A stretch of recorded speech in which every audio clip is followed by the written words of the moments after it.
né? Ou como nós dizíamos antigamente, muitos dos nossos irmãos, dos pastores, porque se via e se entendia o evangelho daquela maneira, não estou falando o contrário, mas agora estamos numa reedição, estamos revisitando a palavra. Então, como se dizia antigamente, olha, a vida secular, né? Ah, tem a vida espiritual, tem a vida da igreja e tem a vida secular. Hoje em dia, não. Nós estamos avançando, estamos, né, aprendendo e tendo mais consciência. Não é isso. Agora não existe vida separada uma da outra. Agora eu me visto de crente. Agora eu me visto de, sei lá, de advogado, de médico, de açougueiro, de padeiro, de comerciário ou comerciante, de industriário ou industrial. Não. Eu sou um só. Onde quer que Jesus ia, ele manifestava o evangelho. Então isso é pregar o evangelho. Pregar, eu poderia dizer que é viver o evangelho. Então a minha vida é a própria pregação. Se eu vou para um altar, se eu vou para um púlpito, se eu vou para uma plataforma, para um palco, isso é contingência. Alguns vão, mas a maioria não vai.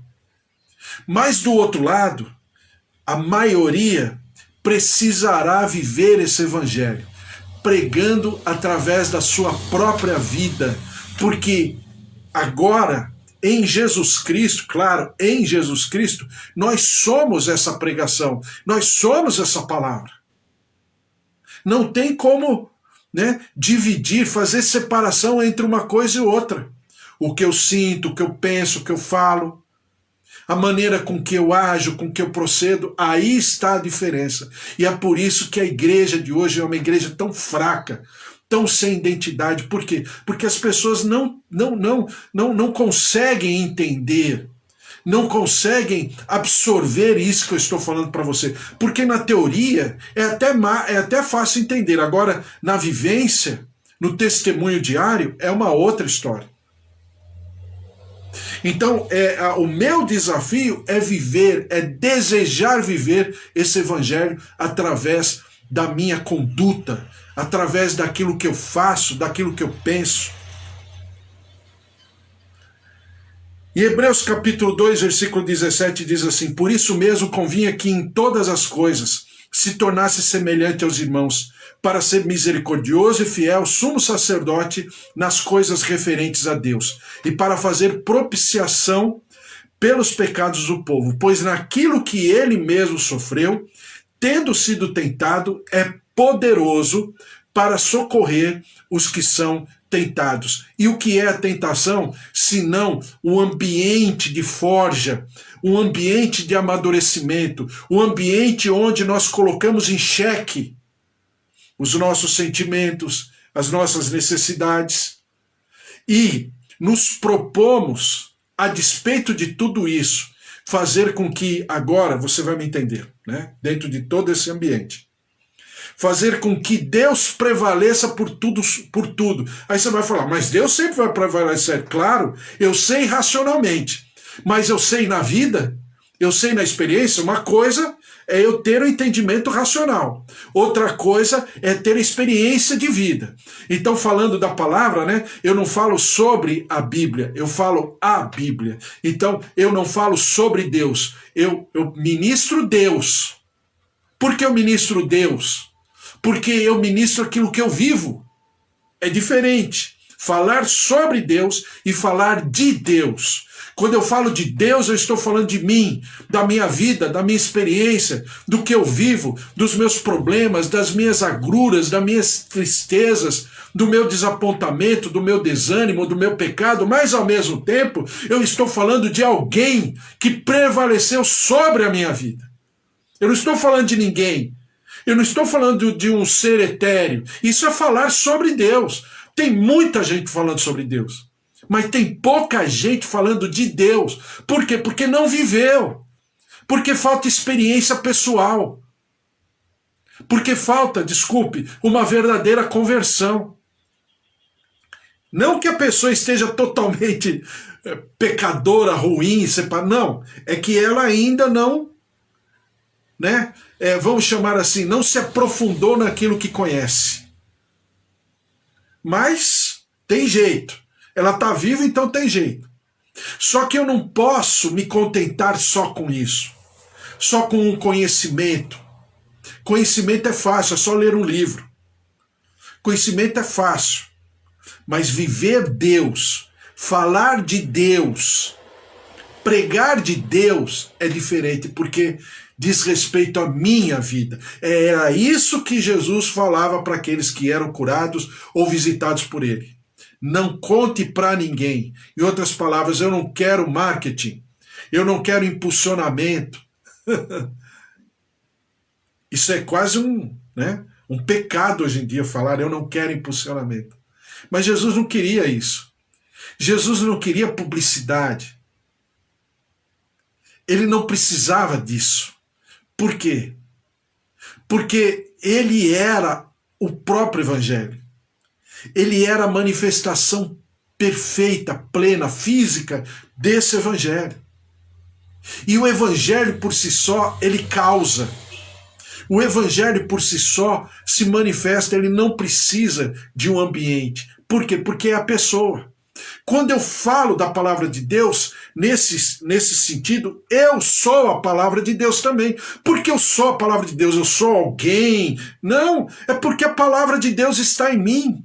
Ela está exercitada, examinada, identificada. Ela está experimentada no meu cotidiano. Eu acho esse texto tão importante que eu falaria o ano inteiro. Você já percebeu, né? Você já percebeu. 1 Coríntios capítulo 10, versículo 13 diz assim: não vos sobreveio tentação que não fosse humana, mas Deus é fiel e não permitirá que vós que sejais tentados além das vossas forças. Pelo contrário, juntamente com a tentação vos proverá livramento, de sorte que possais suportar. Então esse é o Evangelho. É o Evangelho que me fortalece. E na tentação que o diabo fizer, não vai passar da aprovação de Deus. Por quê? Porque eu sei que estou no total, controle de Deus, mesmo nas minhas fraquezas. Lembra que eu falei para você que Jesus foi tentado igualzinho a nós, só que tem uma diferença. Ele não tinha fragilidades pessoais. Nós temos. Então, Jesus não tinha pecado. Nós temos. Então, é essa questão. Mas Jesus foi tentado como nós somos. Só que ele foi no lado de fora. Nós somos do lado de dentro e do lado de fora. Por que do lado de dentro? Porque temos fragilidades. Todos nós temos. E isso precisa ser trabalhado no cotidiano, com a consciência que temos. Então, nenhum trabalho nesse mundo, como eu já falei ontem, é maior do que a pregação do Evangelho. Por quê? Tudo que você for hoje, tudo, seja a pastora Mara no seu trabalho, a minha tia Alzira nas suas atividades, no seu trabalho, o Marcos Vita. Ô Marcos Vita, tudo bem? Deus abençoe você. Aliás, Deus abençoe a pastora Mara, Bispo Antônio, todos os familiares, minha tia Alzira também, e na pessoa dela, minha tia Rosália também, meus tios, filhos, sobrinhos, netos e genros, noras, todos, Deus abençoe, o Marcos Vita também, Deus abençoe, a Lenice também, em nome de Jesus, está em Portugal, Marcos Vita está em Portugal, mora em Portugal, Deus abençoe a todos, um beijo para todos vocês, também João, Roseli e Ângela, Dona Polônia, Amanda, Fábio, todos, a bênção do Senhor sobre a Eva, o Carlos, Débora, Raquel, Fábio e o Danielzinho, que é o neto, e também o seu genro Cris. Deus abençoe a todos os familiares aí reunidos, Marcos Vita também, Lenice, todos, a presença, o poder, o mover do Senhor sobre cada um, abençoando, Jadson também, abençoando, trazendo um dia maravilhoso, cheio de vida.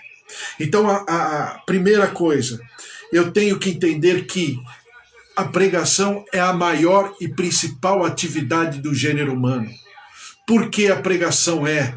Porque a pessoa tem que subir num lugar alto e pregar a todos os pulmões? Não. Isso também, mas não. Pregar é viver conectado a essa seriedade. Presta atenção, conectado a essa seriedade. Você não está representando, Pastora Mara não representa a Pastora Mara. O Marcos Vita não representa o Marcos Vita. A minha tia Alzira, o Bispo Antônio, né, a Elô. Não. Vocês já morreram em Jesus Cristo. Porque para vocês o morrer é ganho. Mas o viver é Cristo. Então, se o viver é Cristo, o viver é quem? O Evangelho. Se o viver é o Evangelho, então a vida de vocês é a pregação. Vocês são a pregação e a pregação é vocês. Pregação de quem? Do quê? Do Evangelho. Não é de ninguém, não. Você vai pregar, melhor dizendo, o Evangelho. Não é do Evangelho, é o Evangelho. Você é a pregação. O Evangelho está em você e você é o Evangelho. Não dá para desconectar. Claro, você está me entendendo. É o Evangelho em Jesus Cristo. É o Evangelho em Jesus Cristo. Não é qualquer palavra, é a palavra em Deus. É essa a diferença. É esse o diferencial. Segundo lugar, a pregação de Jesus, por exemplo, ele se posicionou exatamente quando João Batista é preso. Então a Bíblia é bem clara no livro de Marcos. Quando João Batista é preso, Jesus começa o seu ministério. Por quê? Sabe o começo, o meio e o fim de todas as coisas. Então, Jesus começa. Só que Jesus começa saindo do Rio Jordão, daquela região, e indo para Galiléia, saindo do sul e indo para o norte. Por quê? Porque enquanto João Batista confrontou Herodes, Pilatos, os religiosos, Jesus não. Então eu tenho que saber aonde eu estarei manifestando o Evangelho. Aonde eu estarei como uma pregação física desse Evangelho. No caso de João, era em relação a Herodes, Pilatos e tudo aquilo que estava acontecendo. O burburinho, Jerusalém. Jesus não. Jesus ele vai diametralmente distante de tudo isso. Por quê? Porque Jesus não queria confrontar ninguém. Aí você vai falar, mas Jesus fugiu? Jesus é covarde? Exatamente o que fazem alguns quando a gente fala sobre, por exemplo, essa situação do governo de hoje em dia, esses conflitos de narrativas, que lado eu tô, se eu sou mortadela, se eu sou coxinha, e eu tenho que fazer alguma coisa. E eu tenho que fazer alguma coisa, porque Beltrano faz, o pastor fulano de tal faz, e faz isso e faz aquilo. Ué, eu falo, cada um tem a sua constituição, o seu chamado, e sabe aonde deve ser a pregação do Evangelho. Né? Cada um é cada um. Eu não estou discutindo a pessoa, mas também eu não posso, com isso, achar ou me sentir covarde, intimidado. Exatamente o que aconteceu com Jesus. Jesus poderia enfrentar, teria toda a autoridade muito maior do que João Batista para enfrentar Herodes, Pilatos e todos, com certeza. Mas não era o plano de Deus. O plano de Deus é que ele pacificasse. O plano de Deus é que ele falasse não dele, mas falasse de quem o enviou. O plano de Deus era mostrar o Pai a partir e através do Filho. Então era essa a pauta do dia. Era esse o momento que Jesus precisaria viver, diferentemente de João Batista. Agora tem a pregação de um é mais principal do que a pregação do outro, e nesse sentido não. Por quê? Porque ele tinha coerência, porque ele sabia o tamanho, a largura, a profundidade do seu ministério, do seu chamado. Então nós temos que saber essas coisas, porque são importantes, para que você não se sinta intimidado por ninguém e por alguém. Por quê? Porque você sabe por que você está naquele lugar. Isso faz total diferença na condução da sua vida e na condução da pregação do Evangelho através da tua vida. Depois, Jesus ele fala em temas reais. Então ele é o melhor, principal e mais importante pregador de toda a história e de toda a humanidade, porque ele fala de problemas reais, ele fala de problemas universais, ele fala de situações atemporais e ele é urgente na palavra. E é exatamente a nossa pregação, ela precisa ser pautada por esses temas: real, vida real, né? Nada etéreo, pé no chão. Segundo, universal. O que você está falando aqui para um pode servir para outro, para outro e para outro. Não importa. Não importa o território, a região, se é Portugal, se é Bahia ou se é a Zona Norte de São Paulo. Não importa onde você esteja. Ou se é a Zona Leste, ou se é a Zona Sul de São Paulo. Não importa. Se é interior de São Paulo, Campo Limpo Paulista. Não importa. Mas aquilo que você propõe na tua vida é tão maravilhoso porque você não fala de você. Você fala de alguém. Esse alguém, você tem experiência com ele. Você não fala dele, mas você vive ele. Então é fácil, é natural. Não precisa de uma pauta, de um esboço. É a tua vida. Era isso que Jesus falava. Não fale de mim, fale de você. Ué, mas Jesus, você está falando ao contrário? Não, é porque se eu falar de mim, na minha experiência de vida com Jesus, não tem como eu não falar de Jesus, mas eu não vou falar de um Jesus que morreu, né? Que nasceu como homem, que morreu, que foi crucificado e ressuscitou. Isso todo mundo sabe. Não é segredo para ninguém. Mas eu vou falar desse ser maravilhoso que não teve por usurpação, se fez fraco pela minha vida. É diferente. É essa pregação. Depois, a excelência do seu exemplo. A mensagem, o conteúdo e o resultado. Jesus é a própria mensagem. Ele é o próprio conteúdo, mas ele também é o resultado.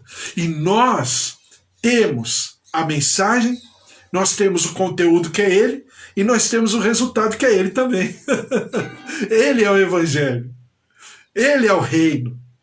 Ele é vamos dizer, ele é a incorporação das leis, dos estatutos, dos juízos, dos mandamentos, dos preceitos. Ele é tudo. E quando eu falo dele, eu não falo dele de alguém distante, que é maravilhoso também falar, mas eu falo de alguém que eu tenho experiência, que convive comigo, que está no meu coração, que é a razão da minha vida. É instrumento, a pregação é um instrumento usado por Deus para alcançar as pessoas. Por quê? A palavra do Senhor fala, né? Que a fé vem pela pregação. E a pregação vem pelo quê? A pregação da palavra de Deus. Não é qualquer pregação. É a pregação da palavra de Deus. A palavra, ela tem sentido na minha vida. Ela tem uma razão de ser na minha vida. Em segundo lugar, para chamar a pessoa primeiro ao arrependimento, depois à fé. O arrependimento sempre vem primeiro. Quando João Batista começa a ministrar, ele fala, arrependei-vos. Quando Jesus, na sua primeiríssima frase, arrependei-vos. Quando Pedro, lá no livro de Atos, depois que recebeu o batismo de fogo do Espírito Santo, na sua primeira preleção, na sua primeira palestra, na sua primeira pregação, ele diz o quê? Arrependei-vos.